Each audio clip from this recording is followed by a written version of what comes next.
Hello, good afternoon from Leipzig. I don't know where you are, but we are in beautiful Germany.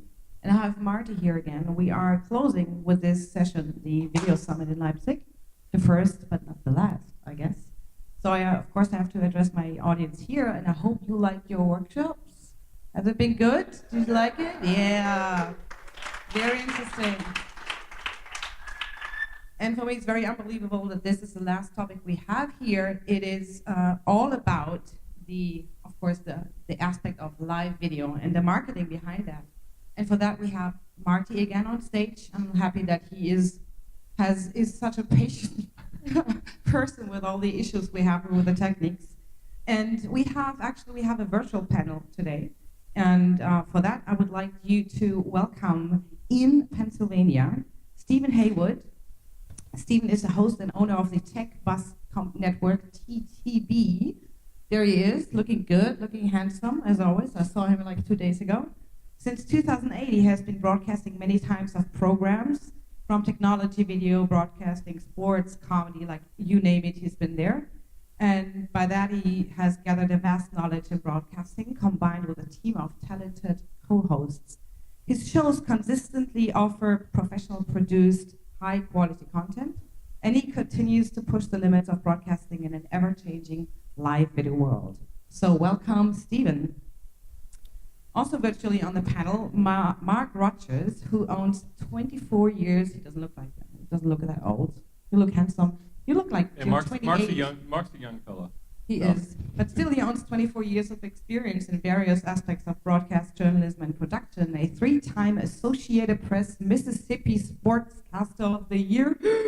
Breathe in, breathe out. Mark has worked as an anchor, host, reporter, producer, and play-by-play voice at ESPN, among others. Welcome from Connecticut. Hello, Mark.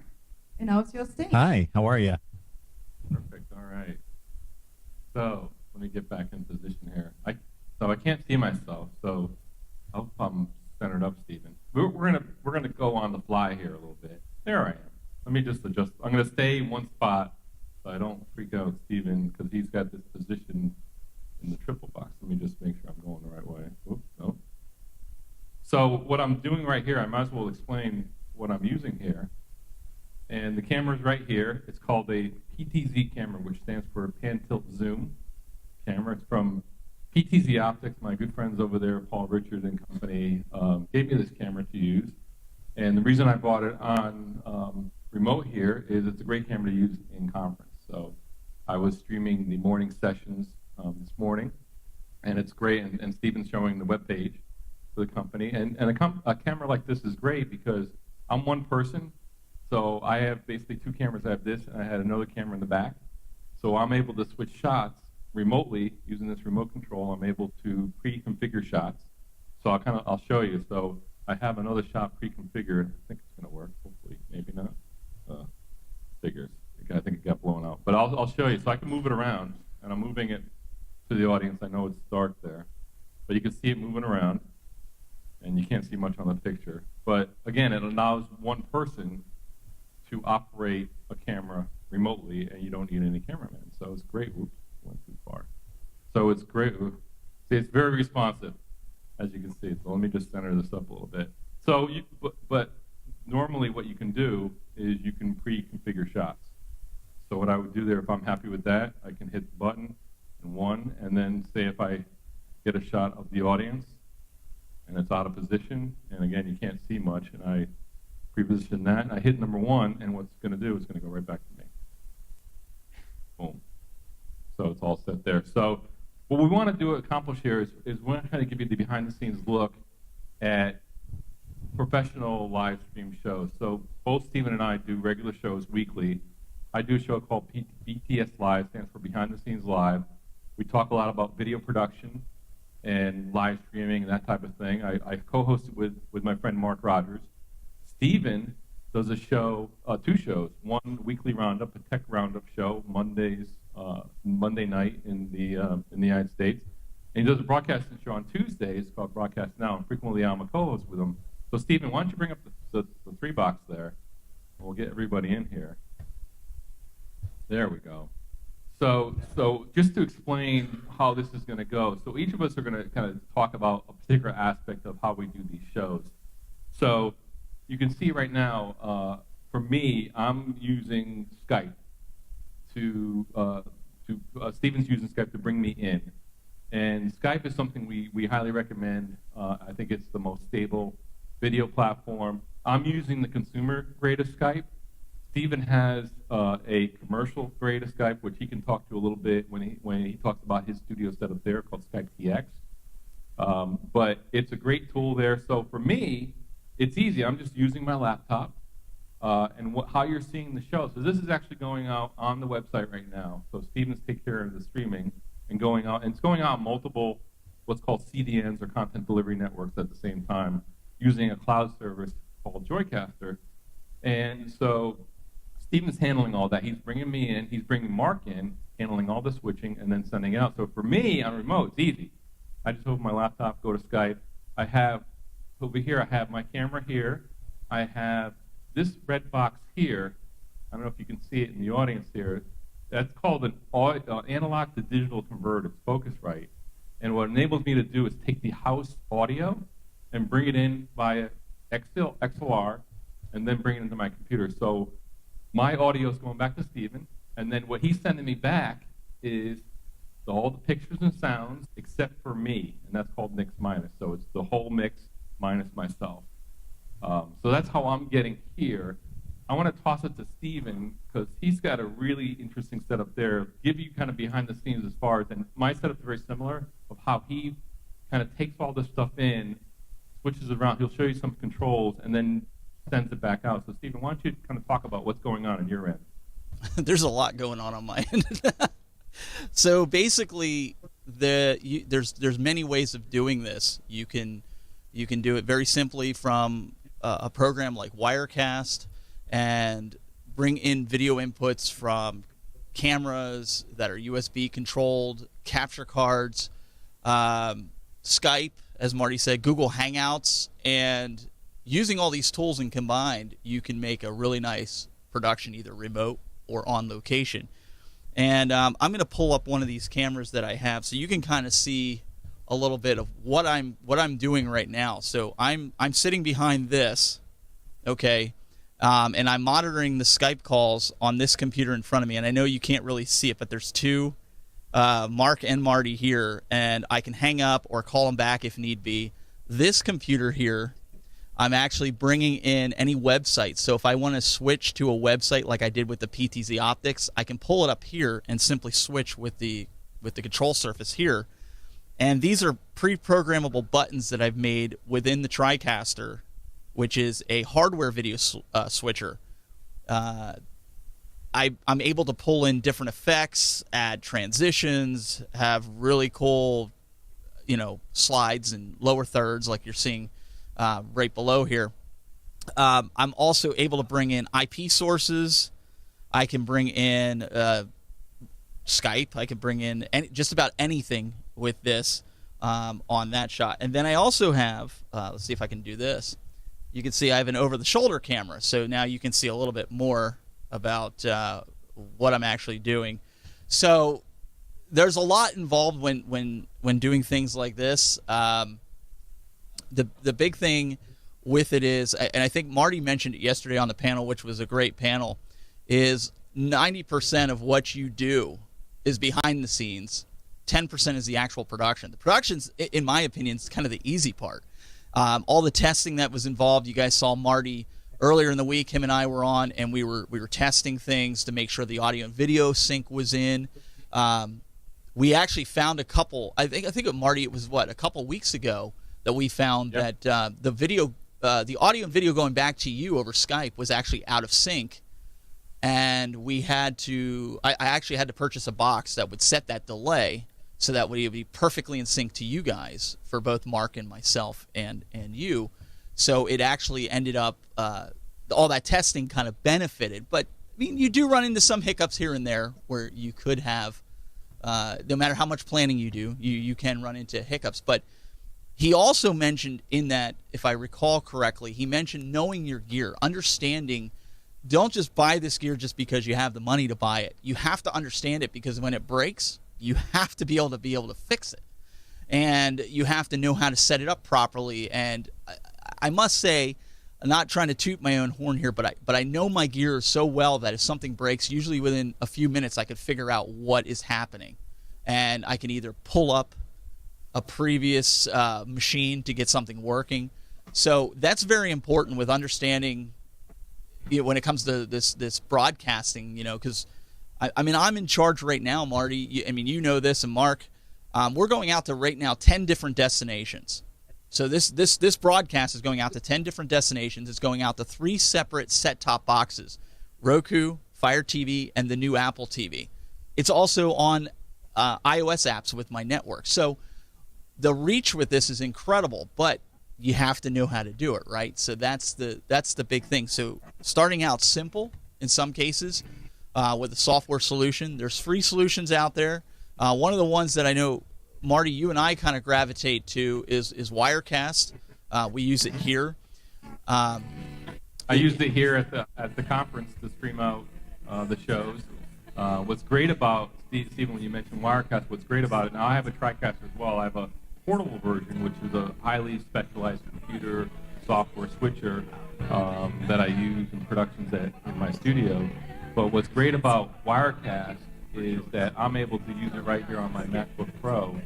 Nothing fancy, and I'm able to stream out, switch.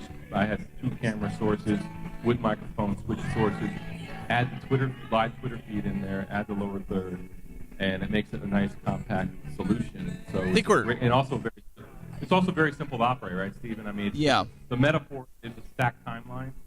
So it's if you're not used to TV switchers, it's a little easier metaphor to get started with. Yeah, we're picking up some radio signals on your side there from Really? From a local radio station. Almost sounds like, Mark, are you hearing that as well? Oh yeah, I am. Oh really? I was trying to make it out. What's that? Okay. It's not coming back in the audio here. I don't think. Oh, that's good. That's fine as long as it's not coming out there. But we're getting it over here, so you'll hear it on the recording. So. So I want to toss it to Mark real quick. Now, Mark, as the introduction, as we talked about in the introduction, Mark, you're currently at ESPN. You're not on camera at ESPN. I think you do some work with digital, but you've been a sports director, sports anchor for the markets in Mississippi and Ohio. And we want to do kind of a brief outline as far as, now you're the on-camera guy. So some tips as far as how to present yourself, because I know if you're new to video and you're getting up here and you're like staring in the camera, and Kathleen Hale, she did a presentation a couple hours ago, ran over some really good points about that, about getting rid of the ums and all that, and how to look in the camera and all that stuff. But Mark, why don't you take it from there as far as giving some basic tips as far as some of the things you want to watch for when you're embarking on a live video production?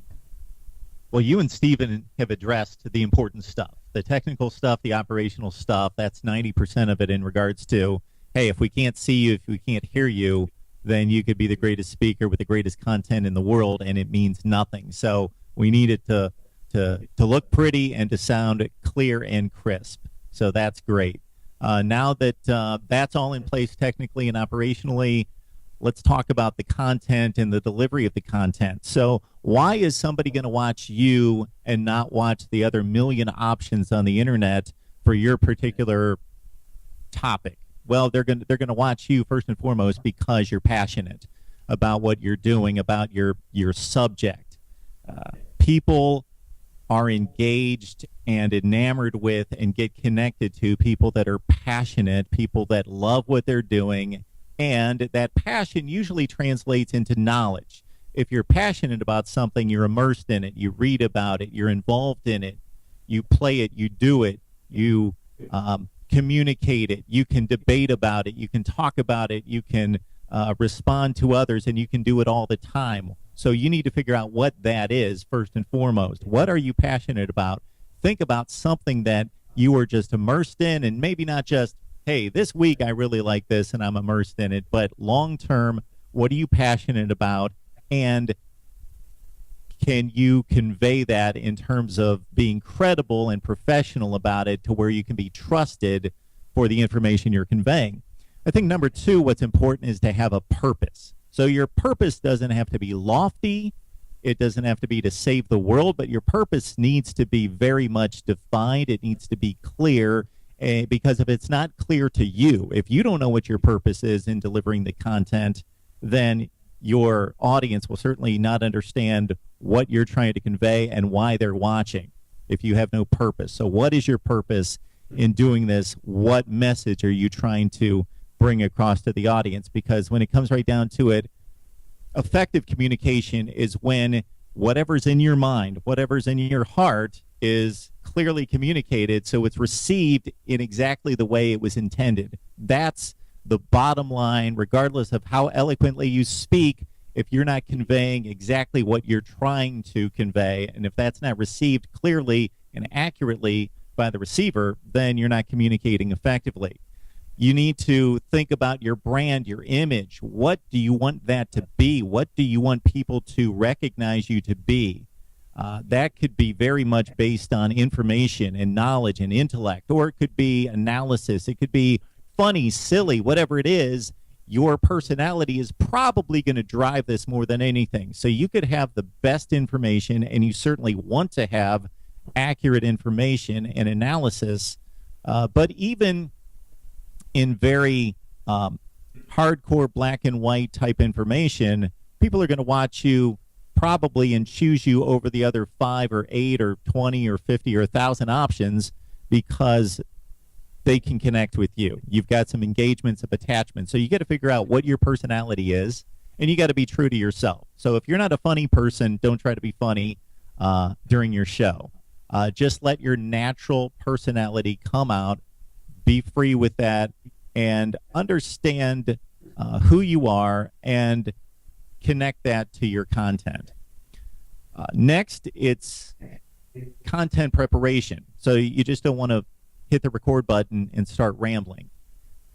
You want to be organized. You don't want to be rambling. People don't have, unless it's very detailed and it's very engaging, people don't want to sit for long periods of time. They're going from option to option to option. There's so many options out there. You want to be able to lock people in. So you need to be organized in your content. You want to be able to deliver that content in a very logical order, building to the next point. What is the point? What are you trying to build to? What kind of conclusion? So you don't want to be here and then over here, then over here, and maybe your best content's in the middle, and then you had some other things to say because you missed it at the beginning. You want to bring it to a logical conclusion. You want to be very systematic in how you're delivering that. And you probably don't want to be working off a script word for word for word for word. You want to bullet point your content so you deliver it. And hey, if you mess up a word, if you don't say something exactly the way you wanted to say it and you're live, well, too bad. You can't be perfect, and people aren't expecting perfection. They want you to be good, to be credible, to be smooth, but perfection's out there. They want authenticity, so there's nothing wrong with that. It's not the end of the world. You're going to pause,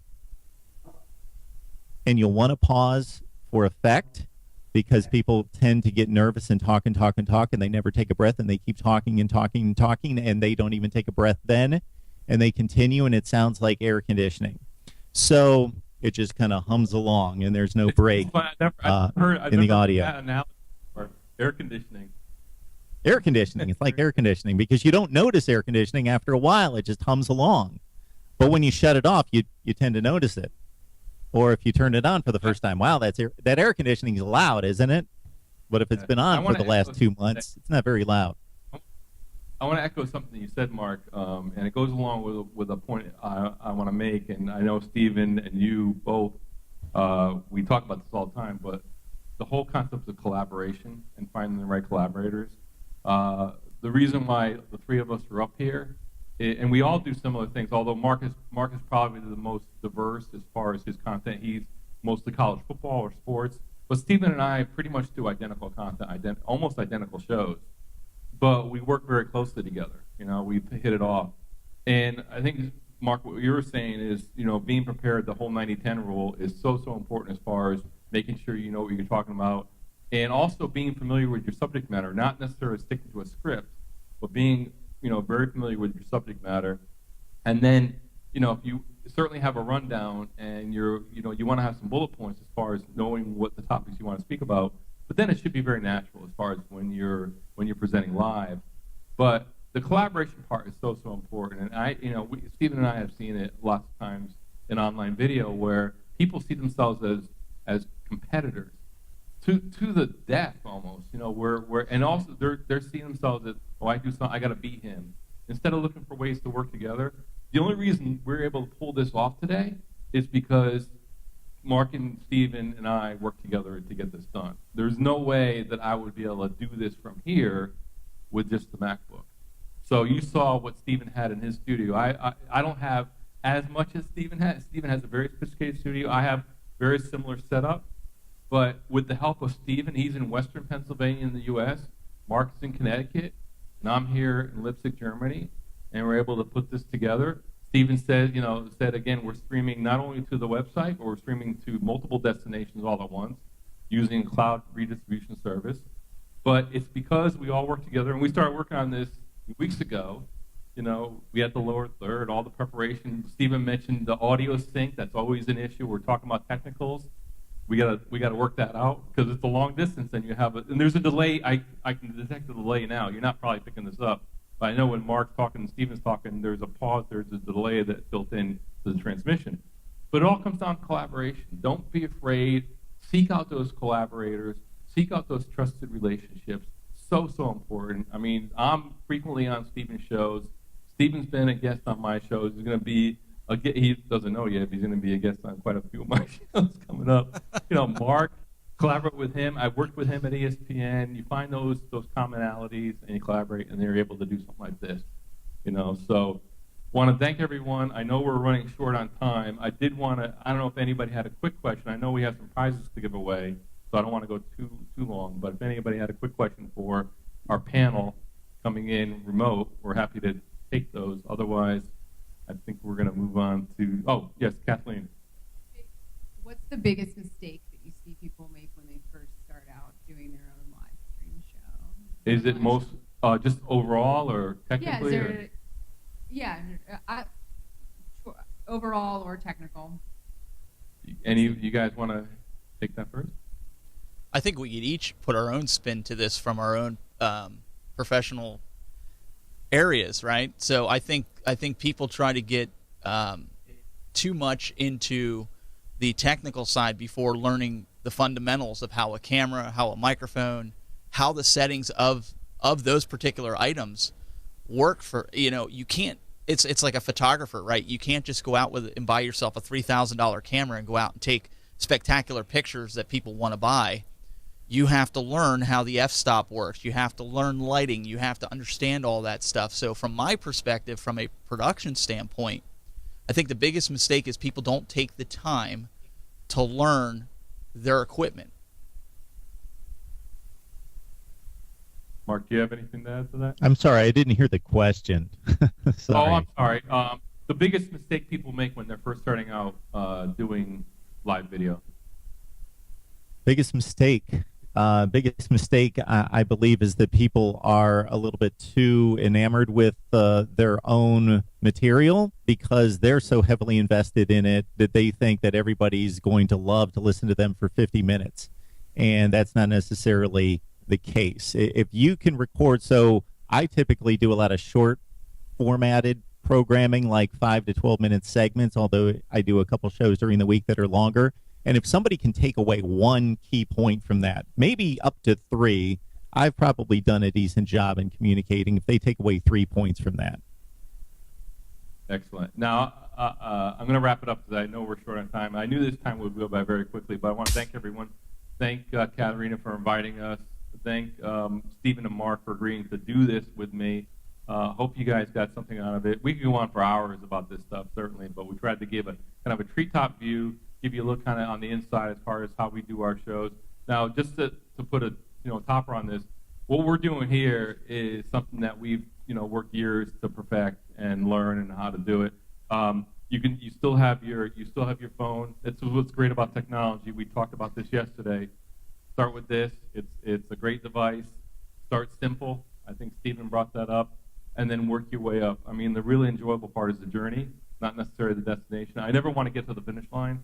I always want to keep going and pushing that finish line further. So, go for it, improve every day, and you'll get better. Thanks, guys, for doing this with me. Thanks for having us. Hey, thank you, Marty. Yeah. Appreciate it. Yes, absolutely.